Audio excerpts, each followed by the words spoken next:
श्री कृष्णाय नमः। श्रीमद् आचार्य चरण कमलेभ्यो नमः। श्री गोपी जन वल्लभाय नमः। श्री महाप्रभु जी की निज वार्ता प्रसंग 35। प्रथम श्री आचार्य जी महाप्रभु ने ब्रज में श्री बलदेव जी के और श्री ठाकुर जी के खेलते हुए के दर्शन किए। इस कारण आपके घर श्री बलदेव जी प्रथम प्रकट हुए, क्योंकि श्री बलदेव जी जो हैं वे श्री ठाकुर जी का धाम है, अक्षर ब्रह्म है और साक्षात शेष महानाग हैं। जब प्रथम सिंहासन सैया सिद्ध हुई तब श्री ठाकुर जी पधारे, इसलिए श्री बलदेव जी श्री गोपीनाथ जी होकर अड़ेल में संवत 1567 भाद्रपद ब्रज अश्वनी पदी 12 के दिन प्रकट हुए। तब श्री आचार्य जी महाप्रभु ने 32वें वर्ष को अंगीकार किया था। आपका नाम तो नित्य लीला विनोदकृत है, इसलिए आप सदा अखंड विराजमान हैं। श्री गोपीनाथ जी प्रकट हुए। पीछे श्री आचार्य जी कितने ही दिनों तक अड़ेल में ही विराजे। इसके बाद श्री महालक्ष्मी जी सहित चरणाट पधारे। चरणाट गांव श्री गंगा जी के तीर पर है। वहाँ साक्षात श्री भगवान के चरणारविंद के चिन्ह हैं। श्री आचार्य जी वहाँ स्थल करके विराजे। पीछे संवत 1572 पौष कृष्ण नवमी शुक्रवार हस्त नक्षत्र के दिन साक्षात पूर्ण पुरुषोत्तम श्री गोवर्धन नाथ जी, श्री नंदराय कुमार, श्री यशोदो संग लालित, श्री ब्रज भक्तों के प्राण आधार कस्तूरी तिलक सहित श्री गोसाई जी प्रकट हुए। उसी समय कोई ब्राह्मण श्री विठलेश राय जी का स्वरूप पधराकर आया। उसी समय श्री आचार्य जी महाप्रभु को दिया।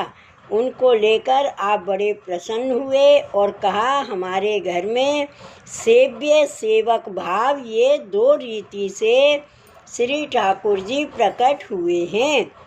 श्री ठाकुर जी ने सेव्य सेवक भाव इसलिए अंगीकार किया जो देवी जीवों को सेवा करके बतावे।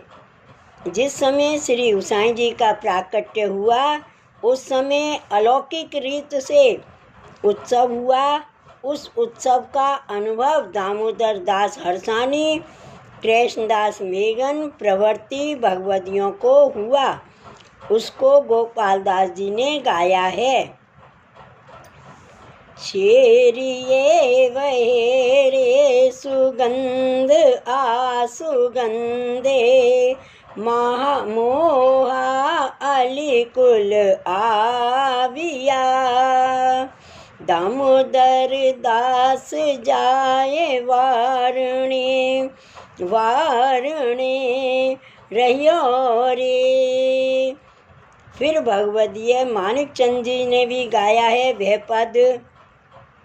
बहोर कृष्ण फिरी गोकुल प्रगटे श्री विठल नाथ हमारे।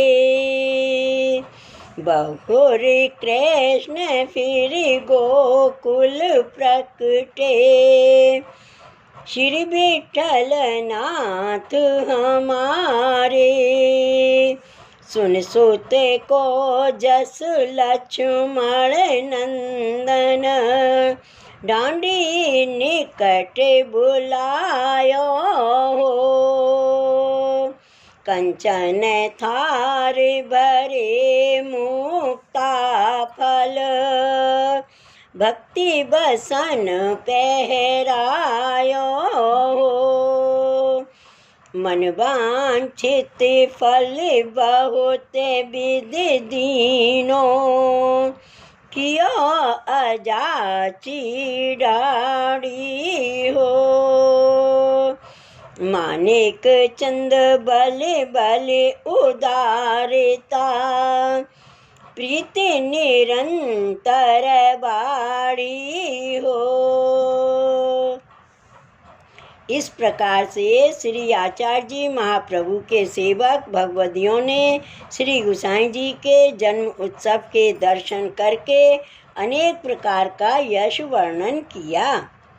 वहाँ कोई संदेह करता कि ये भगवदीय तो सबके पीछे आए हैं और श्री ठाकुर जी का प्राकट्य तो श्री नंदराय जी के घर हुआ है, यहाँ अब कैसे गाते हैं, उसका हेतु यहाँ संदेह न करना, क्योंकि भगवद लीला भगवद यश और भगवदीय नित्य हैं। इसलिए सूरदास जी ने डांडी बनकर बधाई गाई है। नंद जू मेरे मने आनंद भयो, सुन गोवर्धन ते आयो। नंद जू मेरे मन आनंद भयो, सुन गोवर्धन ते आयो। जब श्री आचार्य जी महाप्रभु का प्राकट्य हुआ तब इन सूरदास जी का भी जन्म है। श्री नंदराय जी का तो द्वापर के अंत में है। श्री ठाकुर जी उनके घर प्रकट हुए थे, इसलिए इस पद का भाव ऐसा है कि भगवदीय नित्य हैं। इसके कारण भगवान अवतार लेते हैं, तब भगवदीय भी यश गाने के लिए उसी अवसर पर अवतार लेते हैं।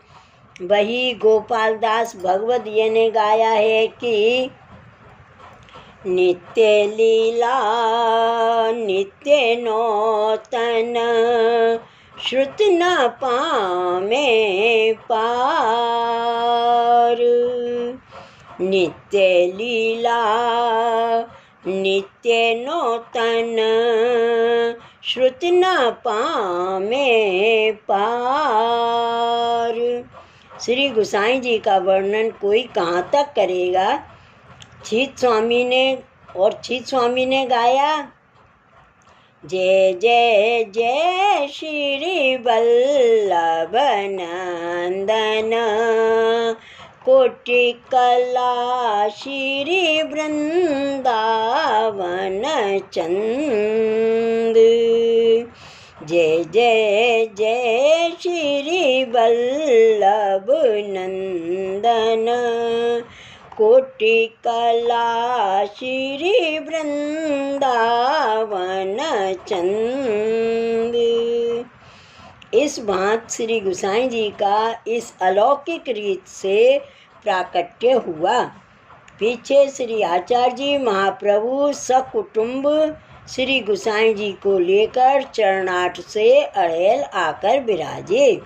तब सेव्य स्वरूप 3 हुए, श्री मदन मोहन जी, श्री गोकुलनाथ जी, श्री विठलनाथ जी। श्री वल्लभाधीश की जय, श्री गोवर्धन नाथ की जय।